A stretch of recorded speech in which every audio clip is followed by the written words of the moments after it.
Şok. Yeni evimdən sizi salamlayıram. Usta yaxşı ki bizim dili başa düşmür. Yoxsa indi danışacağım mövzu qadın adına da, müğənni adına da, ana adına da ləkə gətirən, bizim sahədə özünə müğənni deyən müğənniciklərdəndir. Bəs mən deyəndə ki, ay müğənniciklər, bizim sahənin adına ləkə gətirib də evli kişilərdən pul müqabilində bədəninizi satıb da bir doğmayın dədəniz yaşda kişilərdən. Gördünüz, indi az öncə bu bir doğanın üstünə təcili yardım gəlir. Zəng edir təcili yardıma. Səbəbini deyim sizə. Uşaq ağlaya-ağlaya məktəbdən evə gəlir ki, mama, mən bir də məktəbə getməyəcəm. Mənə məktəbdə bicbala deyirlər. Hələ bu harasıdır?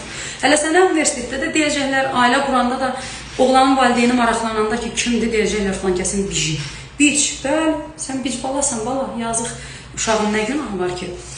Və belə əxlaqsız müğənnilərə ruslar tualet deyir, türklər metrəz, Azərbaycanda fahişə deyirlər. Fərqi budur ki, bu pullu fahişədir. Ona görə çox bəzi insanlar ona yaltaqlanırlar ki, qismətdir, həyatdır. İndi Allah belə eləyib də, Allah eləməyibdir. Allah niyə elə eləsin ki?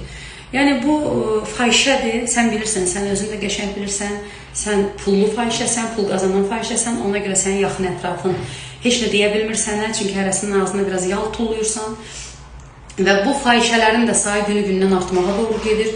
Bu cür əxlaqsızlar, indi görün bu videonun altında bu cür əxlaqsızlar necə müdafiə edənlər olacaq. O müdafiə edən də kimdir? Bu qazandığı pullar gedir buna. Və az öncə yığıb pingivinə ağlaya-ağlaya deyib ki, uşağa familiya ver, uşaqlara atalıq ver. O da deyib, verə bilmirəm, bax sən bilirdin mən evliyəm.